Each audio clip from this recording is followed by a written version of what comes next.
کو یعنی عملی جامہ پہنایا گیا، عمل دیا گیا، وہی پتہ چلتا ہے۔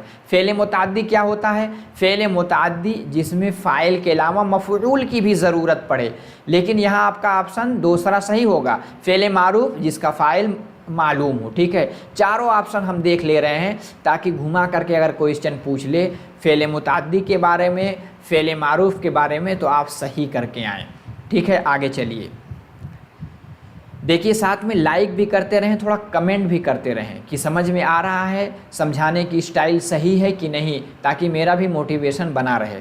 چلیے، عود ہندی، عود ہندی کیا ہے بتائیے؟ دیکھیے آپ نے پڑھا ہوگا چاچا غالب کے بارے میں، یہ غالب کے خطوط کا مجموعہ ہے، ٹھیک ہے۔ مرزا اسعد اللہ خان غالب 1857 کا جو غدر یعنی جنگ آزادی میں، اس کی پوری تاریخ انہوں نے خط کے ذریعے لکھ دی ہے، ٹھیک ہے۔ تو عود ہندی کس سے ہیں؟ خطوط کا مجموعہ ہے، ان کے خطوں کا مجموعہ ہے۔ آگے کیا ہے؟ مزاح نگاری ان کی تحریروں کی بنیادی خصوصیت ہے۔ مزاح نگاری یعنی ایسی تحریر پیش کرنا جس میں پڑھنے میں خوب ہنسی آئے، ٹھیک ہے، ہنسی مذاق والے قصے پیش کرنا۔ یہ کن کی تحریر ہے؟ اس طرح کے قصے کون پیش کیا کرتے تھے بتائیے آپ؟ دیکھیے یہ آپ دیکھیں گے پطرس بخاری، آپ بخاری صاحب کو یاد رکھیے گا، یعنی بخاری صاحب کیا ہیں؟ یعنی مزاح نگاری میں سب سے زیادہ ماہر ہیں۔ چلیے آگے چلتے ہیں، یہاں صحیح جوڑ کی نشاندہی کرنی ہے، جوڑ بنایا گیا ہے، ٹھیک ہے۔ بابائے اردو مرزا غالب، یہ تو آپ کو غلط ہے، ٹھیک ہے۔ آگے کیا ہے؟ آگے آپ کا ہے حیوان ظریف میر، یہ بھی غلط ہے۔ شاعر مشرق اقبال، یہ صحیح ہے۔ دیکھیے علامہ اقبال کہاں پیدا ہوئے تھے آپ کو پتہ ہے؟ یہ جو علاقہ آج پاکستان میں ہے وہیں ان کی پیدائش ہوئی تھی، اور وہ مشرق کی جانب سے تعلق رکھتے تھے، آزادی سے پہلے ان کا انتقال بھی ہو گیا تھا، تو علامہ اقبال کو شاعر مشرق کہا جاتا ہے، ٹھیک ہے۔ آگے چلیے، بس اس میں زیادہ دیکھنے کی ضرورت ہی نہیں۔ 38 دیکھیے، اس صنف کی نمایاں خصوصیت وحدت تأثر ہے۔ اس میں سے کس صنف کی نمایاں خصوصیت وحدت تأثر، یعنی کوئی بھی واقعہ ایک ہی سمت میں بیان کیا جاتا ہے، کس میں؟ جلدی سے آپ بتائیے، داستان ہے، مختصر افسانہ ہے، ناول ہے یا ڈرامہ ہے؟ دیکھیے آپ کا جو مختصر افسانہ ہوتا، افسانہ مطلب چھوٹا قصہ جس کو آپ 2 سے 3 منٹ میں پڑھ لیتے ہیں، اس میں ایک ہی وحدت تأثر یعنی ایک تأثر پایا جاتا ہے۔ وحدت تأثر یعنی ایک تأثر پایا جاتا ہے۔ اب دیکھیے آگے کیا ہے 39 میں، شعر مکمل کیجئے۔ کیا ہے؟ بادل کو کیا خبر کہ بارش کی چاہ میں، بادل کو کیا خبر کہ بارش کی چاہ میں۔ اب دیکھیے دوسرا مصرع، اس چاروں میں سے کوئی ایک کو چننا ہے، بتائیے کون سا آپ چنیں گے؟ بادل کے رخ بدلتے ہی، ٹھیک ہے، تیراک ہو گئے، کیسے بلند و بالا شجر خاک ہو گئے، ٹھیک ہے، موسم کے ہاتھ بھی بھیگ کے صفاک ہو گئے، لہجے ہوائے شام کے نمناک ہو گئے۔ دیکھیے اس میں کیا ہے؟ بادل کو کیا خبر کہ بارش کی چاہ میں، کیسے بلند و بالا شجر یعنی شجر مطلب درخت، ٹھیک ہے، خاک ہو گئے یعنی بارش اتنی ہوئی کہ لمبے لمبے درخت گر کر کے سب مٹی ہو گئے۔ تو یہ آپ کا دوسرا والا صحیح بن جائے گا، ٹھیک ہے۔ آگے چلیے 40 نمبر پہ کیا ہے؟ دیا شنکر نسیم نے کس کے کہنے پر مثنوی، ٹھیک ہے، مثنوی گلزار نسیم کو مختصر ترین کر کے پیش کیا۔ مثنوی کا مطلب ہوتا ہے جس میں دو شعر ہوتے ہیں، ٹھیک ہے، اس کو مثنوی کہا جاتا ہے۔ مختصر ترین کر کے پیش کیا ہے، کس کے کہنے سے دیا شنکر نے پیش کیا تھا بتائیے؟ دیکھیے دیا شنکر کا تعلق سب سے زیادہ کن سے تھا؟ ان کا تھا آتش، کیا تھا؟ آتش سے، ٹھیک ہے۔ آگے ہے شعری محاسن کو اجاگر کرنا، اس سے لطف اندوز ہونا کیا کہلاتا ہے؟ تلمیح میں کیا ہوتا ہے؟ کسی چیز کی طرف اشارہ کرتے ہیں۔ تشبیہ کیا ہوتا ہے؟ جس میں ایک چیز کی دوسرے سے تشبیہ دی جاتی ہے۔ استعارہ میں بھی تشبیہ پائی جاتی ہے۔ علم بیان کی تشبیہ بھی اس کی ایک قسم ہے استعارہ بھی ہے، اسی کے ساتھ ساتھ کنایہ بھی ہے اور مجاز مرسل بھی ہے۔ کیا ہے؟ علم بیان شعری محاسن کو اجاگر کرنے کا۔ اگر آپ کو پتہ ہے تو بہت اچھے انداز میں آپ تشبیہ دیں گے، استعارہ دیں گے، ٹھیک ہے؟ جیسے شاعر کہتا ہے نازکی ان کی لب کی کیا کہیے، پنکھوری ایک گلاب کی سی ہے، تو کیا ہے؟ یہ تشبیہ ہے۔ تو یہ تشبیہ کس کے اندر؟ علم بیان۔ تو علم بیان سے جو ہے شعر کا حسن بڑھ جاتا ہے اور پڑھنے میں بھی لطف اندوز انسان ہوتا ہے، ٹھیک ہے؟ آگے چلیے، وہ ضمیر جو غیر معین فرد یا شے کے لیے استعمال ہوتا ہے، یعنی ہوتا ہے کہ یا ہوتی ہے، وہ ضمیر جو اس لیے استعمال ہوتی ہے ضمیر شخصی۔ دیکھیے ضمیر شخصی کیا ہوتی ہے؟ جو کسی اسم کے جگہ پہ استعمال ہوتی ہے، جیسے خالد کی جگہ پر وہ استعمال ہو گیا۔ ضمیر استفہامی جس سے ہم سوال کرتے ہیں، یعنی کوئسچن کرتے ہیں۔ ضمیر متغیر ایسی ضمیر جو بدلتی رہتی ہے۔ ضمیر موصولہ جس سے ریلیشن قائم کرتے ہیں۔ تو ملا جلا کر کے غیر معین کے لیے آتا ہے ضمیر متغیر، ٹھیک ہے؟ آگے ہے قلی قلی قلی، میں نے سمجھا کہ اے ناہنجار مجھے پکار رہا ہے۔ اس میں خط کشیدہ الفاظ ناہنجار، اس کا معنی بتائیے۔ محنتی، نالائق، بے شرم، لائق۔ دیکھیے ناہنجار، ہنجار کا ضد ہے ناہنجار، مطلب نالائق۔ کیا ہے؟ نالائق، ٹھیک ہے؟ سمجھ میں آ رہا ہے؟ تو یعنی نالائق آدمی نے قلی قلی قلی، کوئی اس طرح سے پکار رہا، کوئی پیچھے مڑ کر دیکھ رہا کہ سمجھا کہ نالائق مجھے ہی پکار رہا ہے، ٹھیک ہے؟ مطلب ریلوے اسٹیشن پر کوئی گیا اور کوئی قلی قلی قلی چلا رہا، اب کوئی ایک مہذب انسان تھا، وہ مڑ کر کے دیکھا کہ یہ ناہنجار لگ رہا ہے، مجھ کو ہی قلی سمجھ گیا۔ تو ناہنجار کا مطلب نالائق۔ آگے کیا ہے؟ شعر کے آخری لفظ کو کیا کہتے ہیں؟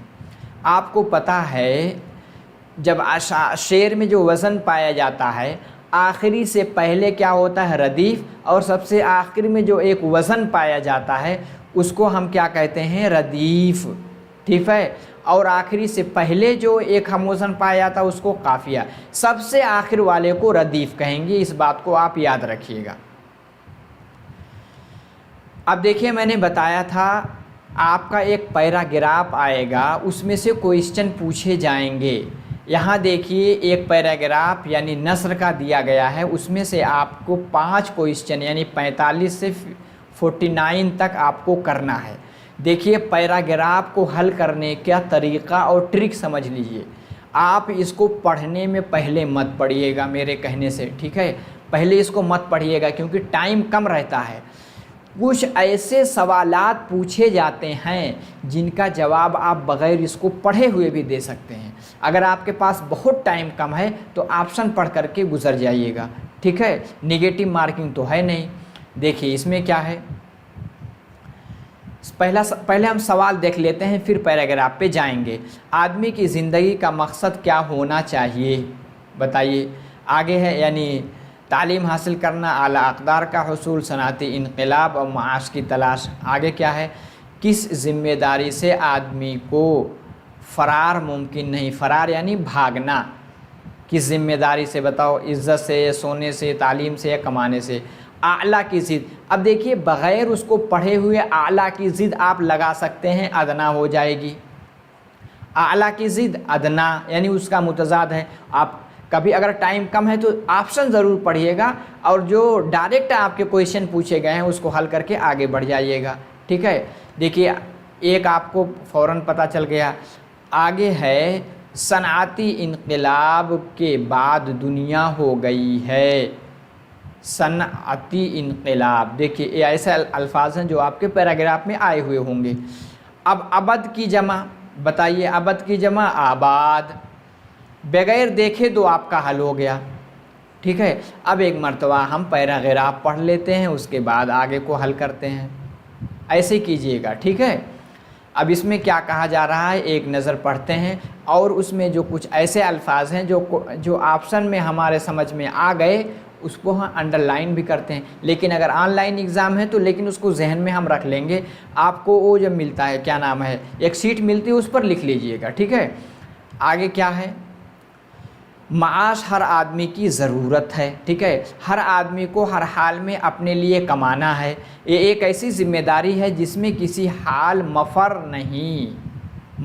نہیں، ٹھیک ہے، آیا ہوا ہے کس سے بچنا، مفر نہیں، تو یہ کمانا ہی ہوگا، مگر کمانا آدمی کی ضرورت ہے نہ کہ آدمی کا مقصد، کمانا ہی مقصد نہیں، ضرورت ہے، کمائیں گے نہیں تو کھائیں گے کیا، ٹھیک ہے، آدمی کو چاہیے کہ کمانے کو صرف ضرورت کا درجہ دے، اور جہاں تک زندگی کے مقاصد کا معاملہ ہے وہ اعلیٰ اقدار کے حصول کو اپنا مقصد حیات بنائے، اعلیٰ اقدار آیا ہوا آپ کے آپشن میں، ٹھیک ہے۔ آگے کیا ہے، موجودہ معاشرے میں یہ فرق بے حد مشکل ہو گیا ہے، صنعتی انقلاب، دیکھیے صنعتی انقلاب بھی لفظ آیا ہے آپشن میں، ابھی ہم نے دیکھا ہے، صنعتی انقلاب کے بعد پیدا ہونے والے حالات نے دنیا کو اتنا پرکشش بنا دیا ہے کہ لوگ اس پر اس طرح ٹوٹ رہے ہیں جس طرح شمع کے اوپر پروانے، یعنی روشنی کے اوپر جو پتنگے ہوتے ہیں جس طرح سے ٹوٹتے ہیں پھر مر جاتے ہیں، ٹھیک ہے، اسی طرح انسان مرتا ہے، یعنی ٹوٹتا ہے، کس کے لیے، کمانے کے لیے۔ کاش آج کے انسان کو یہ بتایا جا سکے کہ تمہاری اس روش، یعنی یہ جو آپ کا طریقہ ہے، روش کا انجام بھی یقینی طور پر وہی ہے جو شمع پر ٹوٹنے والے پروانے کا ہے، یعنی تمہیں بھی ایک دن موت آئے گی، یعنی وقتی راحت اور ابدی تباہی، یعنی وقتی طور پہ تو راحت ہے لیکن ابدی یعنی ہمیشہ کے لیے تباہی ہے۔ اب دیکھیے اس کو پڑھنے کے بعد آپشن آپ فٹافٹ حل کریں گے۔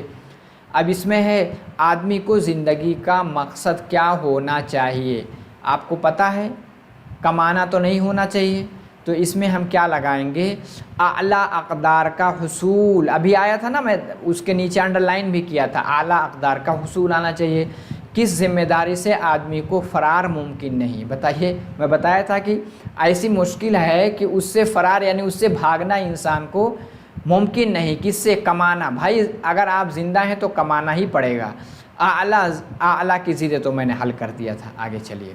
صنعتی انقلاب کے بعد دنیا ہو گئی ہے، صنعتی انقلاب کہتے ہیں، آپ کو پتہ ہے آج ماڈرن ٹیکنالوجی کا دور ہے، صنعتی یعنی الگ الگ چیزوں کی مشینیں آ گئی ہیں، اس کے بعد دنیا کیا ہو گئی ہے، جو کہ آپ کے آپشن میں تھا، دنیا پرکشش ہو گئی، یعنی دیکھنے میں بہت اچھی لگنے لگی ہے، ٹھیک ہے، پرکشش ہو گئی ہے، ابد کی جمع، اس کو آپ نے حل کیا، دیکھیے فٹافٹ حل ہو گیا نا۔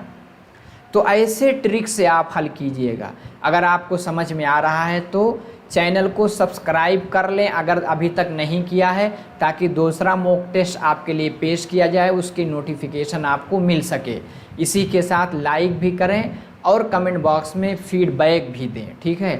اب دوسرا پیراگراف آپ کا نظم کا آئے گا، اس کو بھی پڑھنے کے چکر میں مت پڑیے گا، ٹھیک ہے۔ سب سے پہلے ہم کس کو دیکھیں گے، آپشن کو دیکھیں گے۔ آپشن میں کہا گیا ہے وقت مخاطب ہے، اس سے ہمیں پتہ چل گیا وقت اور کسی اور چیز کے بیچ میں کوئی گفتگو چل رہی ہے، وقت مخاطب ہے۔ آگے ہے سرمایہ عزت ہے، یعنی سرمایہ عزت کیا چیز ہے، اس کا مطلب سرمایہ عزت کا لفظ آپ کے شعر میں آئے گا، وقت کا بھی آئے گا، تو تھوڑا سا ذہن میں دو چیز سمجھ میں آ گئی نا۔ آگے چلیے، آگے ہے محاورہ منہ لگانا۔ اب دیکھیے اس محاورے کا مطلب ہم بغیر اس کو پڑھے ہوئے سمجھ سکتے ہیں، منہ لگانا، کہتے ہیں نا یار میں اس کو منہ نہیں لگاتا، یعنی اس کو عزت نہیں دیتا، ٹھیک ہے، یہ تو بغیر پڑھے آ گیا، تو ایسے آپ پہلے اس کو پڑھ لیجئے گا، ٹھیک ہے۔ اس کے بعد 53 پہ کیا ہے، چاہتے ہیں مجھے سب، آخر میں کیا ہے، خردوں کلاں، ٹھیک ہے، خردوں کلاں، اس کا مطلب کیا ہے، خرد کا مطلب ہوتا ہے چھوٹی چیز، یعنی خردوں کلاں یعنی چھوٹا بڑا، تو خرد اور کلاں دونوں ایک دوسرے کی ضد ہیں، ٹھیک ہے۔ پھرتے ہیں دھن میں میری، ٹھیک ہے، پھرتے ہیں دھن میں میری پیرو جواں، پیر کا مطلب بوڑھا آدمی، جوان مطلب ینگ، یہ دونوں بھی ضد ہیں۔